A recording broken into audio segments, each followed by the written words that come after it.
ଜାନୁଆରୀ 18, 1915। हे प्रभु, ମୋ ପ୍ରାର୍ଥନା ଶୁଣ। ମୋ ମଧ୍ୟରେ ତୁ ହିଁ ସର୍ବଶକ୍ତିମାନ, ମୋ ଭାଗ୍ୟର ଏକଛତ୍ର ସମ୍ରାଟ, ଜୀବନର ଦିଶାରୀ, ସକଳ ବିଘ୍ନ ବିନାଶକ, ମନର ଯାବତୀୟ ପୂର୍ବ ସଂସ୍କାର ଓ ପକ୍ଷପାତିତ୍ୱର ଧ୍ୱଂସ ସାଧକ। ତେବେ ବାହାରେ ମଧ୍ୟ ସର୍ବଶକ୍ତିମାନ ହୋଇ ଉଠିବା ସକାଶେ ତୋର ପ୍ରୟୋଜନ ଯନ୍ତ୍ର ହିସାବରେ ମୋ ମନ ଯେପରି ହୋଇ ଉଠେ ସଂଗଠନକ୍ଷମ ଓ କର୍ମପନ୍ଥାର ନିର୍ମାତା। କିନ୍ତୁ ତୁ ଯଦି ତୋ ଯନ୍ତ୍ରଟିକୁ ପୂର୍ଣ୍ଣ ଭାବେ ଗଠନ କରିପାରୁ, ତାହେଲେ ତୋ କାର୍ଯ୍ୟ ଯେ ସିଦ୍ଧ ହେବ ଏଥିରେ ସନ୍ଦେହ କ'ଣ?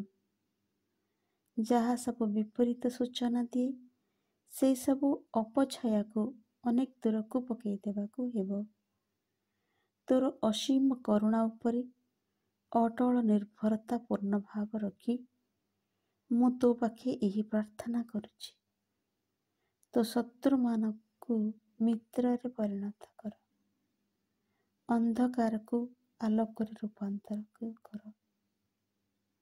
ବିଦ୍ୱେଷ ବିରୁଦ୍ଧରେ ପ୍ରେମର, ଅନ୍ୟାୟ ବିରୁଦ୍ଧରେ ନ୍ୟାୟର, ବିଦ୍ରୋହ ବିରୋଧରେ ତୋର ବିଧାନ ନିକଟରେ ଆତ୍ମସମର୍ପଣର ଏହି ଯେଉଁ ବୀରତ୍ୱପୂର୍ଣ୍ଣ ଦୁଃସାହସିକ ସଂଗ୍ରାମ ଚାଲୁଛି, ତାହା ମଧ୍ୟରେ ମୁଁ ଯେପରି ଧୀରେ ଧୀରେ ମାନବ ଜାତିକୁ ଏକ ମହତ୍ତର ଶାନ୍ତି ନିମନ୍ତେ ଯଥାଯୋଗ୍ୟ ତିଆରି କରିପାରେ, ଯେଉଁଥିରେ ମନୁଷ୍ୟ ମଧ୍ୟରେ ସମସ୍ତ ଆତ୍ମକଳହ ବିଲୁପ୍ତ ହୋଇଯାଇ ମନୁଷ୍ୟର ସମସ୍ତ ପ୍ରୟାସ ତୋର ଦିବ୍ୟ ଇଚ୍ଛା ଓ ଉନ୍ନତଶୀଳ ଦିବ୍ୟ ଆଦର୍ଶକୁ ପୂର୍ଣ୍ଣରୁ ପୂର୍ଣ୍ଣତର ରୂପେ ଏବଂ ସର୍ବାଙ୍ଗୀନ ଭାବେ ଗଢ଼ି ତୋଳିବାକୁ ନିଯୁକ୍ତ ହୋଇପାରେ।